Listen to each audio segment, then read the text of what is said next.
Online classes पर आपका बहुत बहुत स्वागत करता हूं। साथियों, इससे पहले मैं आपको नंबर ऑफ ट्रायंगल्स और नंबर ऑफ स्क्वायर की काउंटिंग करना सिखा चुका हूं। आज मैंने जो टॉपिक लिया है वो लिया है कैलेंडर।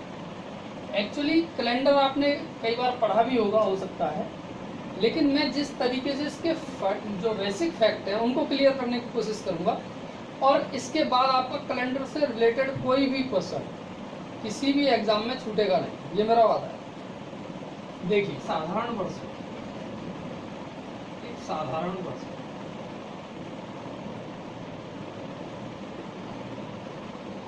और एक होता है लीप वर्ष। दोनों में अंतर क्या है? साधारण वर्ष ऐसा वर्ष है जो 4 से डिवाइड न हो, जैसे 1979 है, ये एक साधारण वर्ष है या लीप वर्ष। अगर हमें पता करना है तो हम इसमें 4 से डिवाइड देंगे और ये पूरी बार नहीं जाएगा, तो इसका मतलब ये एक साधारण वर्ष है।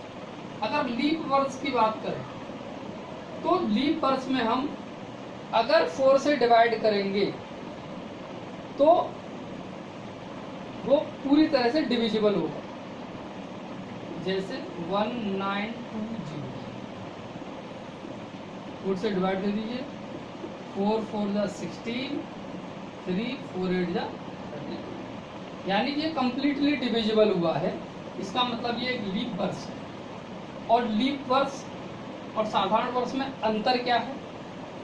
अंतर दोनों में ये है कि लीप वर्ष में जो फरवरी होती है वो 29 दिन की होती है। फरवरी कितने दिन की होती है? 29 दिन। और साधारण वर्ष में जो फरवरी होती है वो होती है 28 दिन। ये बेसिक अंतर है साधारण वर्ष और लीप वर्ष में। लेकिन लीप वर्ष की एक और कंडीशन है, अगर ये इस तरीके से है, किसी भी वर्ष में 4 से डिवाइड दे रहे हैं और वो कंप्लीटली डिविजिबल है तो लीप वर्ष है। लेकिन अगर वो शताब्दी वर्ष हो, शताब्दी वर्ष से मतलब जैसे 1600 है, 1700 है, 1800 है, 1900 है, अगर इस तरीके से शताब्दी वर्ष हो तो वो लीप वर्ष है या नहीं, इसके लिए हमें 400 से डिवाइड देना पड़ेगा। कितने से? 400 से। जैसे 1600 की बात करें तो 400 से हम डिवाइड देंगे, जाएगा, कंप्लीटली डिविजिबल है, इसका मतलब 1600 जो है वो लीप ईयर है। लेकिन अगर 1700 की बात करें, 400 से डिवाइड देंगे तो ये कंप्लीटली डिविजिबल नहीं होगा, इसका मतलब ये लीप ईयर नहीं है। फर्स्ट एडी को दिन क्या? सोमवार। तो प्रथम शताब्दी, ये क्या है? प्रथम शताब्दी को जो दिन था, प्रथम शताब्दी का पहला दिन जो था वो प्रथम दिन कौन सा था? वो सोमवार।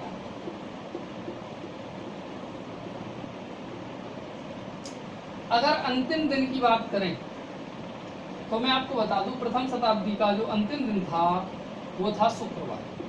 अंतिम दिन की बात करें तो शुक्रवार। अब आप कहेंगे ये कैसे आ गया? याद नहीं करना है, रटना भी नहीं है। ये इसी बेसिक फैक्ट को समझाने के लिए मैंने खास तौर से एक कैलेंडर लिया है कि आपको कहीं भी किसी भी एग्जाम में किसी भी तरीके से क्वेश्चन आ जाए, आप सॉल्व जरूर करके आएंगे, ये मेरा वादा है आपसे। अंतिम दिन सोमवार, सॉरी शुक्रवार। कैसे? देखिए, इसमें एक तरीका होता है, विषम दिन काउंट करते हैं। कितने विषम दिन? और विषम दिन जितने होते हैं उसी से हम, जितने विषम दिन होते हैं उसी के अकॉर्डिंग हम डेज का निर्धारण करते हैं। जैसे अगर 0 है तो रविवार मानेंगे, 1 है सोमवार, 2 है मंगलवार, 3 है बुधवार, 4 है गुरुवार, 5 है शुक्रवार, 6 है शनिवार, इसी तरीके से आता जाएगा। यानी शनिवार तक हो गया, फिर अगला नेक्स्ट आएगा तो रविवार आ जाएगा। अब आप देखेंगे, याद करने का कुछ नहीं, 1 से शुरू करेंगे, 1 का सोमवार, 2 का मंगल, 3, 4, 5, 6 काउंटिंग के हिसाब से जैसे डेज है उनको लिख दीजिए, सोमवार, मंगल, बुध, बृहस्पति, शुक्र, शनि और 0 पर। क्लियर।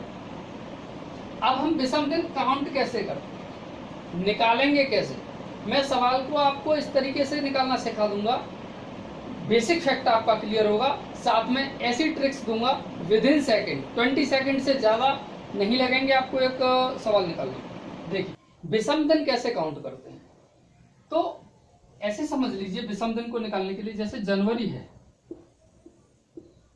कितने दिन की होती है जानते होंगे, 31 डेज की होती है, लेकिन मैं एक और तरीका बता देता हूं जिससे आसानी से आपको पता चले। इस तरीके से ये लगा लीजिए, देखिए जनवरी उठा हुआ है तो 31 का, फरवरी गिरा हुआ है, मार्च 31, अप्रैल गिरा हुआ 30 का हो गया, मई उठा हुआ है 31 का हो गया, जून 30 का हो गया, जुलाई 31, फिर दोबारा से अगस्त 31, सितंबर 30, अक्टूबर 31, नवंबर 30, दिसंबर 31। यानी कि जो उठा हुआ आ जाए जिस पर, यहीं से शुरुआत करेंगे या यहां से कर लीजिए, किधर से भी कर लीजिए, शुरुआत करेंगे तो जो उठा पार्ट है 31 दिन का है और जो गिरा हुआ पार्ट है वो 30 दिन का है, ये क्लियर है। और बात करें फरवरी की, फरवरी में ये नहीं होता, फरवरी में होता है 28 डेज का, कितने का, 28 डेज का। और लीप ईयर में अगर फरवरी 29 दिन की, ये मैं बता ही चुका हूं आपको, अगर फरवरी में लीप ईयर है तो 29 दिन की होगी, अगर साधारण वर्ष है तो 28 दिन की होगी, बाकी सबके लिए आपको ये यूज करना है। तो जनवरी में जैसे 31 डेज होते हैं, 31 है तो जनवरी में अगर विषम दिनों की संख्याएं निकालें तो 7 से डिवाइड करते हैं, 7 से डिवाइड करेंगे तो डिवाइड करने के बाद जो रिमाइंडर बचेगा, 7 4 जा 28, रिमाइंडर बचा 3, यानी विषम दिनों की जो संख्या होगी वो होगी 3। जनवरी में विषम दिन कितने होंगे, 3। फरवरी अगर 28 की है तो कोई विषम दिन नहीं होगा क्योंकि 7 चौक 28, अगर 29 की है तो एक विषम दिन होगा। मार्च की बात करें, मार्च भी 31 का होता है, विषम दिन 3 होंगे। अप्रैल की बात करें 2 होंगे, मई की बात करें 3 होंगे, जून की बात करें 2 होंगे, जुलाई की बात करें 3 होंगे, एंड सो ऑन। इसी तरीके से हम निकाल लेंगे। महीनों में मैंने बता दिया कि महीनों में विषम दिन कैसे होते हैं, जनवरी में 3, फरवरी में 0 या 1, मार्च में 3, अप्रैल में 2, निकालना सिखा दिया। अब इसके बाद करते हैं, अगर किसी भी साधारण वर्ष में अगर बात करें, साधारण वर्ष में विषम दिनों की संख्या कितनी होती है, 1। किसी भी साधारण वर्ष में विषम दिन की संख्या कितनी होती है, 1। और अगर वही लीप वर्ष हो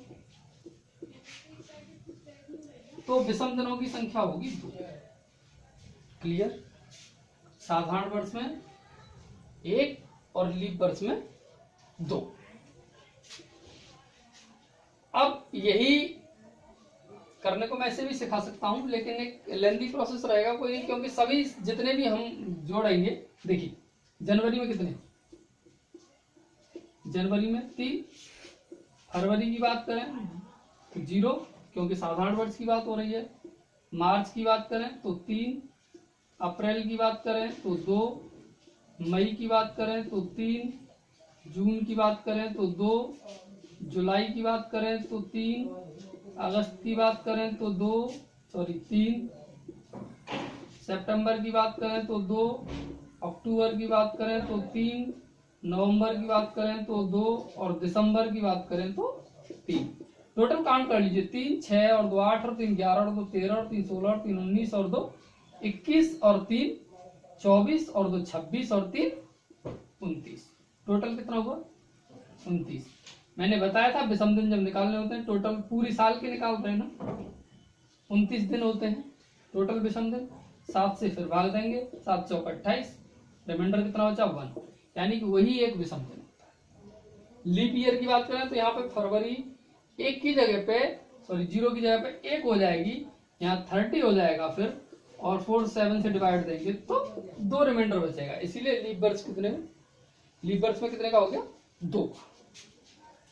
अब साथियों इसके अलावा आगे के बेसिक फैक्ट्स की जानकारी लेते हैं कि एक और क्वेश्चन जो अगर वास्तव में एग्जाम में पूछ लिया जाए तो शायद आप देखेंगे किसी भी वीडियोस में या किसी भी इंस्टीट्यूट में बहुत कम पढ़ाए जाते हैं और कई बार एग्जाम में आया वो क्वेश्चन है, क्योंकि एक्चुअल में जो टीचर्स हैं वो सिर्फ एक सीधा क्वेश्चन पुटअप करते हैं, आपको समझाते हैं और उसका निकाल देते हैं आंसर, लेकिन मैं चाहता हूं कि आप बेसिक फैक्ट्स जरूर परिचित हों। देखिए कि प्रथम शताब्दी है, प्रथम शताब्दी का प्रथम दिन कौन सा होगा, सोचिए आप कितने लोगों को आता है, सोच के देखिए। कैलेंडर पूरा पढ़ लिया लेकिन क्वेश्चन मैंने पूछा, शायद बहुत रेयर का आंसर मेरे पास आएगा। तो प्रथम दिन मैंने बताया था सोमवार होता है। अंतिम दिन क्या है, अंतिम दिन की बात करें तो वो है शुक्रवार। ये मैं रटाने वाला प्रोसेस हूं, ये मैंने बता दिया है, मैं आपको बताता हूं। अगर दूसरी शताब्दी की बात करें, दूसरी शताब्दी की अगर हम बात करेंगे तो दूसरी शताब्दी का प्रथम दिन, प्रथम दिन जो होगा वो होगा शनिवार, और अंतिम दिन जो होगा वो होगा बुधवार। अगर तीसरी शताब्दी की बात करें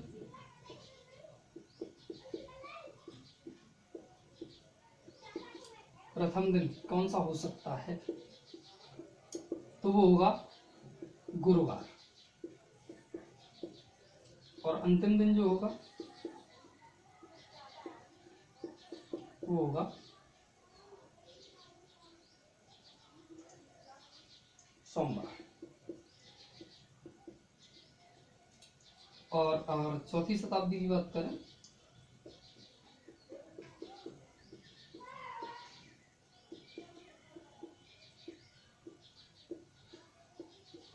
तो वो मंगलवार होगा प्रथम दिन, और अंतिम दिन जो होगा वो होगा आपका रविवार। साथियों मैंने इतना बड़ा टेबल बता दिया, आप सोच रहे होंगे कि ये भी बताया और ये भी याद करने के लिए।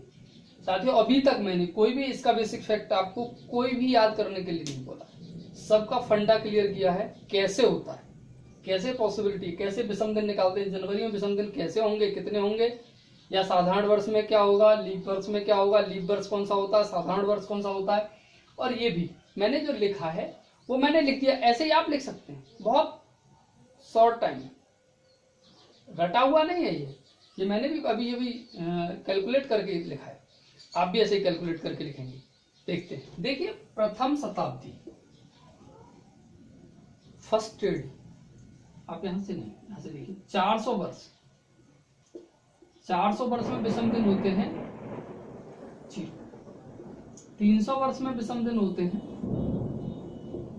1, 200 वर्ष की बात करें तो विषम दिनों की संख्या है 3, और 100 वर्ष की बात करें तो विषम दिनों की संख्या है 5, 0 1 3 5। ये भी याद नहीं करना है, एक अगर ध्यान में रखना है तो देखो 400 300 200 100 घटाते हुए चले जाएंगे, और 0 1 2 0 1 3 5 विषम संख्या थी, ठीक है। ये आया कैसे, ये भी मैं आपको बताऊं। देखो 100 वर्ष है, 100 वर्ष में साल कितने होंगे 100, भाई प्रथम शताब्दी है, 100 साल की एक शताब्दी होती है, तो 100 वर्ष है। 100 वर्ष में कितने विषम दिन होंगे, तो मैंने बताया था एक साधारण वर्ष में एक विषम दिन होता है, तो 100 वर्ष में 100 विषम दिन, क्लियर, प्लस। लेकिन मैंने एक चीज और बताई थी कि साधारण वर्ष के साथ साथ अब इसमें लीप वर्ष भी तो होंगे, उनको भी हमने सिंगल काउंट किया है, जब मैंने बताया लीप वर्ष में तो अब लीप वर्ष कितने होंगे ये कैसे निकालते हैं। देखिए 100 है, 4 से भाग दे दीजिए, क्योंकि हर 4 साल बाद लीप वर्ष आता है। तो 4 से हम डिवाइड देंगे 25, लीप वर्ष 25 नहीं, लीप वर्ष होंगे इसमें 24। उसका रीजन मैं आपको बता देता हूं कि अगर 100 की बात करें कि प्रत्येक 4 साल बाद लीप वर्ष आता है, ये बात बिल्कुल फैक्ट है। 24 से 96 तक तो आएगा 24, लेकिन जब 100 में डिवाइड की बात आएगी, मैंने बताया था जब भी शताब्दी वर्ष होगा तो डिवाइड हम देंगे 400 से। डिवाइड कितने से देंगे? 400 से। तो अगर 100 को हम 400 से डिवाइड देने जाएंगे तो 1/4, यानी पूरी तरह से डिविजिबल नहीं है। इसका मतलब जो 100वां वर्ष होगा वो लीप ईयर नहीं होगा, इसीलिए 25 में से 1 हम घटा देंगे 24। तो कितने लीप ईयर्स होंगे? 24। ऐड किए 124। विषम दिन निकालने हैं, मैंने हर पहले से टॉपिक बताया है कि विषम दिनों को आपको निकालना है। विषम दिन निकालने के लिए 7 से डिवाइड देंगे, 7 1 जा 7, 5 7 7 जा 49, रिमाइंडर कितना बचा? 5 रिमाइंडर बचा साथियों। पहली शताब्दी के लिए मैंने जब निकाला 100 वर्ष में रिमाइंडर कितना बचा? 5। मैंने क्या लिखा? 100 वर्ष में विषम दिन कितने? क्लियर? तो विषम दिनों की संख्या 5। प्रथम शताब्दी का प्रथम दिन सोमवार था, ये पहले से ही। अब बात कर लेते हैं अंतिम दिन। अंतिम दिन के लिए मैंने बताया 100 वर्ष में विषम दिन कितने? 5 को काउंट कर लीजिए। सोमवार, मंगल, बुध, बृहस्पति, शुक्र। 5वें नंबर पे क्या आएगा? शुक्र। तो अंतिम दिन क्या हो गया? शुक्र। अब बात करते हैं दूसरी शताब्दी का प्रथम दिन। तो जब ये शुक्रवार पड़ा अंतिम दिन, तो उससे अगले दिन क्या होगा? शनिवार होगा, जो दूसरी शताब्दी का पहला दिन होगा। क्लियर? और 200 वर्ष में ऐसे ही विषम दिन निकालेंगे तो निकलेंगे 3। तो 3 नंबर पे क्या आएगा? सोमवार, मंगल, बुध। तीसरे नंबर पे क्या आएगा? बुधवार। तो इसका अंतिम दिन क्या हो गया? बुधवार। तीसरी शताब्दी का प्रथम दिन, क्योंकि इसका अंतिम दिन बुधवार था तो अगला दिन क्या? गुरुवार। क्लियर? और अगर अंतिम दिन की बात करें तो मैंने बताया था 300 वर्ष में विषम दिन 1, तो एक नंबर पे क्या आता है? सोमवार। चौथी शताब्दी का प्रथम दिन, चौथी शताब्दी का प्रथम दिन की बात करें तो क्योंकि ये सोमवार था, अगला दिन मंगलवार होगा ऑब्वियसली। अंतिम दिन की बात करें तो क्योंकि 400 वर्ष में विषम दिन कितने? 0, और 0 पे क्या है? रविवार। आशा करता हूं ये फैक्ट भी आपकी समझ में आ गया होगा, और एग्जाम में अगर इससे रिलेटेड कोई भी सवाल आता है, याद रहे ना रहे लेकिन निकाल जरूर लेंगे, सिर्फ इतना सा याद रखना है। फर्स्ट एडी में सोमवार था तो उसका अंतिम दिन 5। अगर यही चौथी शताब्दी, 5वीं शताब्दी आएगी, रिपीट होना शुरू हो जाएगा सब। छठी शताब्दी, जैसे जैसे चलते जाएंगे रिपीट होता जाएगा। अब सिस्टम यही आता जाएगा, रिटर्न बैक। आगे कोई भी आए आप आसानी से निकाल सकते हैं। इनमें से कोई भी अगर पूछता है तो मैं आशा करता हूं कि आप जरूर एग्जाम में निकाल करके आएंगे, और इस तरीके के क्वेश्चन आने के चांसेस बहुत ज्यादा हैं, क्योंकि अब वो वाले जो क्वेश्चन है कि 18 अप्रैल 1997 को कौन सा दिन था, ये बहुत बार से आ रहे हैं। पॉसिबिलिटी है कहीं बेसिक फैक्ट से अगर क्वेश्चन रख दिया तो जिनके पास सॉल्यूशन करने का तरीका है वो जरूर करके आएंगे, और जिनके पास नहीं है उनके लिए थोड़ी परेशानी हो सकती है।